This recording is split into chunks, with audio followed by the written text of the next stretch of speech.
Hello and welcome back to the channel. Let's talk about hallucination in LLMs like ChatGPT and what causes it. So ChatGPT can sound smarter than a professor and then confidently tell you something that's completely false. Like remember, fluency is not equal to accuracy. So is it lying, broken or just maths? Today I will try and show you why ChatGPT hallucinates and we will literally watch the hallucination being created. So most people think ChatGPT works like this. It understands your question, checks facts, and then answers. This is completely wrong. ChatGPT is a large language model, so it just predicts the next token. This is the normal flow, as you can see on the screen. Words are turned into vectors, points in massive space, meaning becomes distance. The model uses basically cosine similarity to find out what feels related. And so we can see here a similarity map and we can try and understand this, right? So if there is a sentence and has a word hospital, there's a high chance that the patient is also related, as you can observe here. But then again, similarity is not the truth. Let's look at the example of hallucination. We ask a simple question: explain the methodology used in the main paper that introduced cosine similarity bias in large language models. Remember, we are pointing out main paper and cosine similarity.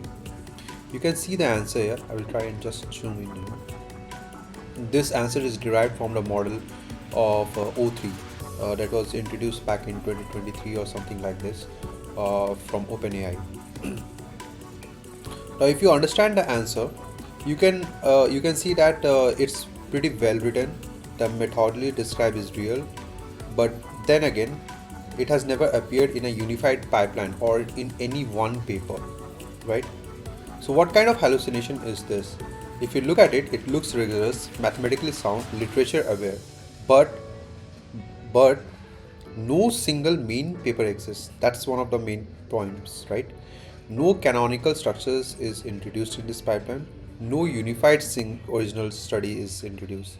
The methodology is real, but it never appeared in one single paper. That's what we have asked her, right? Explain the methodology used in the main paper, right? Whatever topic that we are asking here, that we are trying to extract the methodology used in the main paper that introduced cosine similarity bias in LLMs. There's no one single paper, and the cosine similarity bias in LLMs has happened over the years, and different kinds of papers have explored that.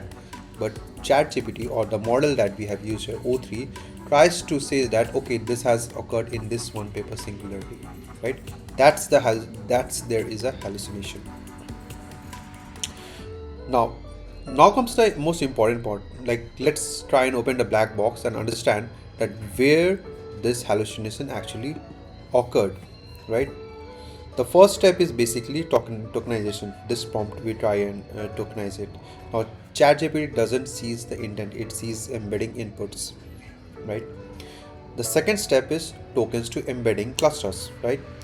Those tokens activate nearby regions in embedding space. Remember that closed in embedding space is not equal to the same paper. Now in step 3, attention usually asks that what usually appears together in academic writing. It does not ask did one paper do all of this, right? This is the fusion moment. In the fourth step, now the model must explain where this all came from. Softmax forces basically a choice. Academic fluency beats historical accuracy therein. This is the hallucination moment. The model invents a fictional unifying source here. Now, at the last step, the model has seen millions of academic explanations, so it completes the shape of an academic lineage. Remember that big test structure is not equal to provenance. So basically, prompt assumes a main paper, multiple real methods activate nearby embeddings, attention fuses independent research threads, and softmax prefers a single authoritative narrative example, and the result is a hallucinated canonical paper. Let's take the final takeaway from here. ChatGPT doesn't hallucinate because it's broken. It hallucinates because it predicts, it interpolates, and it optimizes for coherence. Hope this video made you understand that why ChatGPT like LLMs hallucinate. Hope this video made you understand that why ChatGPT hallucinates. Please like and subscribe for more such content. Thank you.